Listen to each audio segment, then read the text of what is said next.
Before we dive into today's episode, we want to emphasize that the content provided in this podcast is for informational and educational purposes only.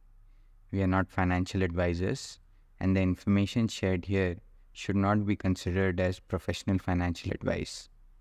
Always consult with a qualified financial professional before making any financial decisions. Okay, welcome back to the third episode of NRI's 30 something professionals talking about finance while they are not experts in finance. Right? Today, the topic is emergency funds, and we will we will broadly cover three questions, starting with how much do we allocate for a emergency fund. You can just give percentages, and if people are comfortable, we can give numbers as well. ठीक है? So, Ishan, not about. Sure, I can go first. So for me, emergency funds, the way I define them is what would keep me afloat for any emergency that happens, like a loss of job or a medical emergency that happens. How would I keep myself afloat and not need to dip into or ask someone else for money? So given that as my definition, I like to keep a slightly longer term view of it. So I have kept about 6 months of my income as emergency funds. And I also like to keep a slight buffer on that as cash, which I then can use for investments if something happens in the market and I suddenly want to invest more. But at least 6 months of money that does not need to be touched and can be used when an unforeseen event happens. Rohit, do you want to go next? I look at emergency funds, well, obviously, at the basic level, I also think of it as something which will be required in an emergency. But how do you define an emergency is a evolving concept for me. When I first started educating myself on this topic, it was all about, okay, 6 months of living expenses or whatever. Over time, as my income grew, as people who are dependent on me, they were also sort of increased a little bit. My concept of emergency fund also included medical emergencies, specifically medical emergencies, where I think in an everyday life, if you're not like a celebrity, big businessman, whatever, medical emergency is probably the biggest derailer of, like, could be an accident or could be a health issue, biggest derailer of your finances. So I prioritize that above everything else. And then because I have a relatively larger number of dependents, because I have family in India, my parents, grandparents, and then my life here in Singapore, my emergency fund caters for two different audiences. So for people who are in India, I maintain an Indian emergency fund of 1.5 years almost, which is to say that if I have a personal emergency and I am the main breadwinner of my family in India, 6 months I don't think is enough of a mental peace for me to say that 6 months of expenses is enough to secure them and their lifestyle. Over here in Singapore, because me and my wife are both working, I am very comfortable with a much shorter runway. I would be okay with even a 3 month of emergency fund, because if I lose my job or if I meet with a health issue, I know that my wife is also earning at the same time, and as long as I'm employed, I have very good insurance to protect me from the medical expenses. So that's how I think about it. Madhish? Yeah, thanks for sharing, Rohit and Ishan. I think my definition involves what Ishan and Rohit said, somewhat combined definition of that. As Rohit said, he has a separate emergency fund for like personal expenses and medical. I also have a similar concept. The only difference is that I hold the medical emergency fund in India, because I feel that is where like my parents are my dependents, but they're still working and they have something covered if there is some emergency. But if there's a big medical emergency, that is where they would need my support. So I maintain a fund there, which is not in terms of months. It's just a heuristic number which could be helpful before insurance and all of the stuff kick in. In Singapore, where I predominantly work, I would prefer to have a 1-year emergency fund, which basically includes all my expenses. And it would also include all the EMI service payments that I currently do, so that if we lose jobs or if we face a condition where I cannot work for an extended period of time, my EMIs or all other payments that are due by me do not get affected. So 1 year here and some amount of funds in India to cover the medical expenses. Cool. So for me, I'm really bad at this. In my case, most of my corpus is just emergency fund. I've not even thought about it in a way where allocating that money to be called emergency. For me, everything that I have not invested is just emergency fund. Whenever there's a problem, I'll use it. So if I have to give a percentage, I'd say 70-75% of my whole corpus is emergency fund, assuming that if I ever need it, I will have good, fast access to it.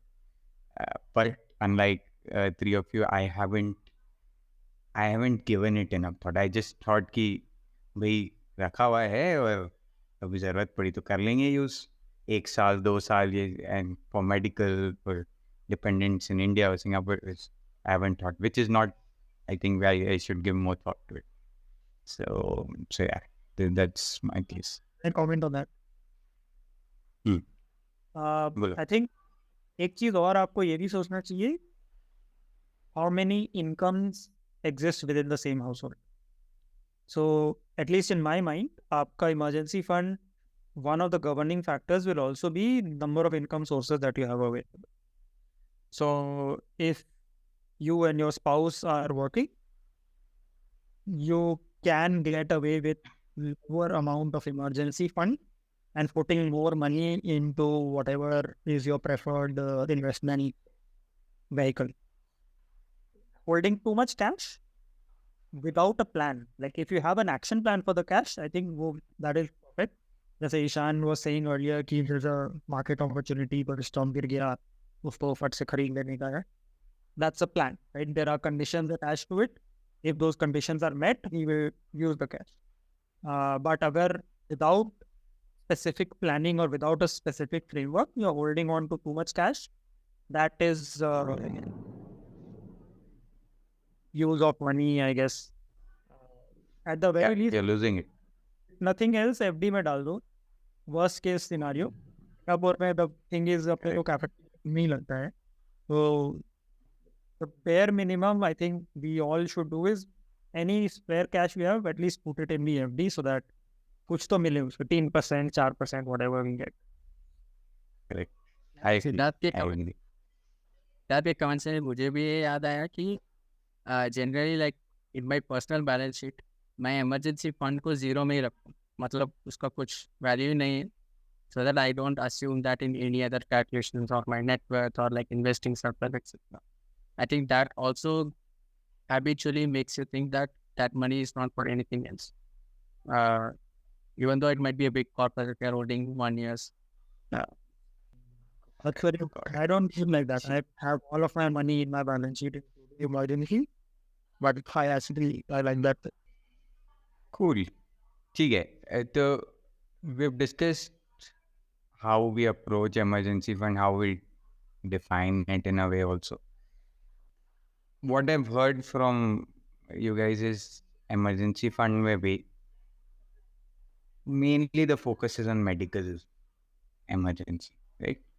That's how we are perceiving emergency to be. Do you think about any, or do you think कि ये वाला fund can be used in other emergencies? और ये this is also subjective term, भाई emergency किसी के लिए iPhone खरीदना भी कोई emergency हो सकती है. So how do you think it is? Emergency only medical emergency for you? Yeah, you have a fund, and then when the time comes, you'll have a subjective judgment on it. I can go first. तो मेरा इसका फंडा है कि medical emergency तो है ही. If I cannot fund it via my insurance, then no other go. I'll dip into my emergency. If not, I will use this only for my budgeted expenses. And I will not use this for anything else. And if I have to be pushed to that extent कि मेरा job नहीं है और कोई income source नहीं है, and जो भी मैंने बजट किया है, जैसे मेरा रेंट है इधर, जैसे इंटरनेट बिल भरना है, वो सब के लिए मैं उसके अलावा I don't touch anything. Yeah, I will agree with that. I have a very similar approach. Barring health, emergency fund is only for the regular day-to-day expenses, budgeted expenses, as Madhvesh said. One thing, this hasn't happened to me, but I have seen like friend circles and relatives, like when you gave an example, right? iPhone kharidna. It can become an emergency if your phone is a very important part of your life, which is true for I think most people today. And if that phone suddenly breaks for whatever reason, you dropped it, got a bug or software issue, whatever, I would say it qualifies as an emergency, right? You might say that, okay, I will not go and buy an iPhone 14 Pro Max. But if you're an iPhone user, you might at least be forced to buy an iPhone SE, because it is conceivable that all of your entire ecosystem, your data, everything is connected to the Apple ecosystem. So you can't really buy a non-Apple product. And there could be a situation where being forced to buy a new Apple iPhone, the lowest version available, might still be a very legitimate emergency for you. So I would say, hasn't happened to me, thankfully, fingers crossed. But I would say it is still very much part of a emergency situation. Yeah, anything that would impact your flow of funds or your income. So taking Rohit's example that he was talking about, how the iPhone could be important to your day-to-day. It could basically be that you use an iPhone for capturing something, or you're an influencer, for example, and you're using an iPhone for capturing your travel logs, etc. So you need that. Then it's basically, if you don't have that equipment, you're effectively affecting your income source. So if that is the case, anything that affects your flow of income, that needs to be protected, and you need to have funds for that. So we've already discussed insurance. Now, if you depend that heavily on your phone, I think you should definitely have it insured. But apart from that, anything that you believe is going to hurt you, or you will need money for in the future, you should have some money parked. You should have something earmarked for it. And which is where that when you said, I just keep all my money and I assume all of it is emergency funds, some of it should be earmarked the way Madhvesh was saying, I will not touch this no matter what. Because this only gets used when something has drastically gone wrong and I need this money. The interesting difference is where I have so far only thought of it as I will keep X number of months of income because I don't want to change lifestyle for X number of months. And I can use that money as income because there's no fresh incoming funds. Madhvesh spoke about it as X number of months of expenses, which obviously is very different. So that's also very unique view. Everyone can have different views of how they want to do it. Some people might want to do it as expenses only, which I think is smart because then you're saving less or earmarking less money.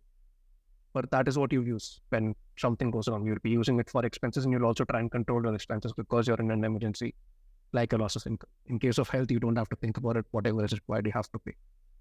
Right? So it's an interesting way of also looking at it, and that's also something each one can decide for themselves what is important for them.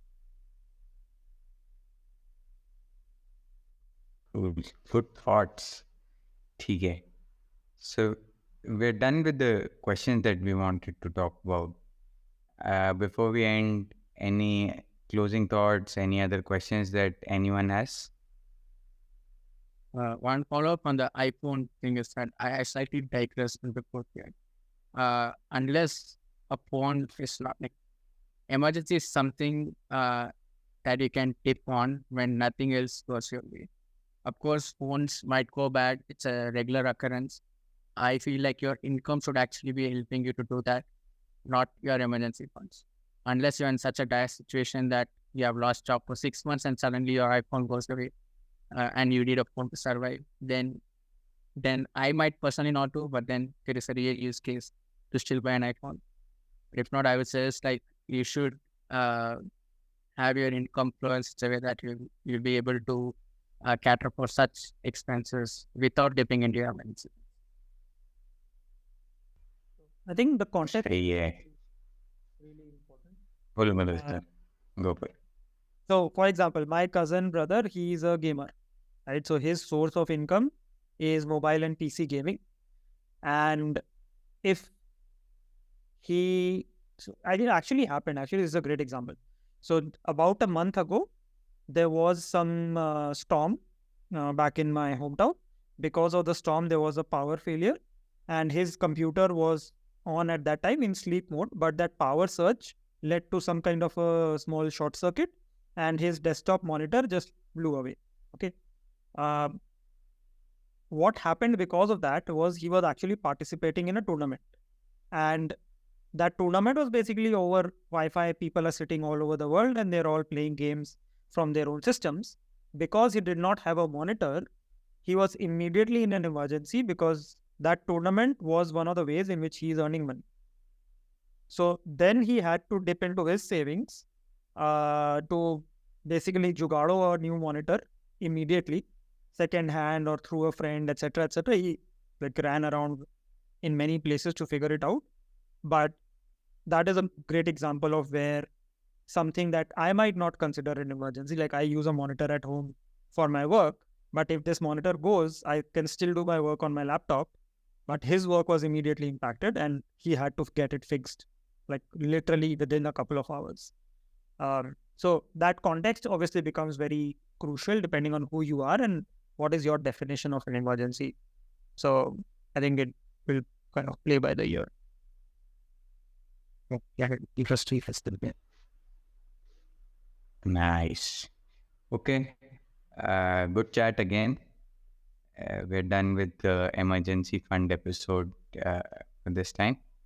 We'll come back again in the next episode with another interesting topic. It'll be in this line. So we've done insurance, we've done emergency funds. We'll slowly move towards more positive things in investment, things that hopefully can make you wealthy. Good. Thank you for listening.